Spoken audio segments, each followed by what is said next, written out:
वाक्यात parts of speech ओळखताना गोंधळ होतोय का?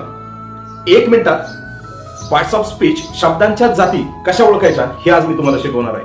Hello friends, welcome to Shinde sir special English classes. विद्यार्थी मित्रांनो, आपल्या युट्यूब चॅनलवरती तुमचं स्वागत आहे.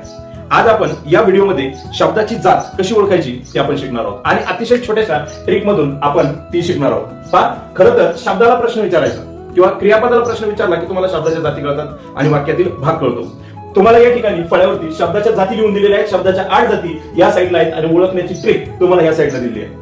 एकंदरीत जर तुम्ही पाहिलं तर वाक्यामध्ये सब्जेक्ट, वर्ब आणि ऑब्जेक्ट असे वाक्याचे 3 भाग पडतात. तसे सब्जेक्ट प्रेडिकेट नुसार 2च भाग पडतात. म्हणजे इकडचा भाग हा प्रेडिकेट असतो, इकडं सब्जेक्ट असतो. वाक्य घेऊयात आणि वाक्याच्या माध्यमातून पाहूयात की शब्दाची जात कशी ओळखायची. विद्यार्थी मित्रांनो, एक वाक्य तुम्हाला या ठिकाणी दिलेलं आहे आणि हे वाक्य आहे, राहुल प्लेज क्रिकेट व्हेरी वेल. म्हणजे एकंदरीत तर subject plus verb plus object असं जर आपण याचा भाग पाडायला गेलो तर राहुल हा सब्जेक्ट आहे आणि प्लेज ही क्रिया दाखवतो म्हणून हा क्रियापद आहे आणि बाकीचं काय तर कर्म आहे. त्याच्यात करस्पॉन्डन्स आलेले आहेत, म्हणजे थोडक्यात एक पूरक शब्द आलेले आहेत वाक्याचा अर्थ पूर्ण करण्यासाठी, वाढवण्यासाठी. पण आपण यांना शब्दाच्या जाती या ट्रिकच्या माध्यमातून कसं ओळखायचं ते आपण पाहणार आहोत. मी तुम्हाला आताच सांगितलं होतं, या वाक्यामध्ये कोण असा जर तुम्ही प्रश्न विचारला कोण, तर तुम्हाला डायरेक्ट त्याचा कर्ता मिळतो आणि तो कोण आहे? राहुल आहे. व्यक्तीचं नाव आहे म्हणून तो काय नाउन आहे. काय नाउन. त्याच्यानंतर राहुल काय करतो? पहा इथं दिले काय करतो. राहुल काय करतो? तर राहुल खेळतो. बरोबर. मग काय करतो या प्रश्नाचं उत्तर आहे तर ते काय आहे तुमचं व्हर्ब आहे.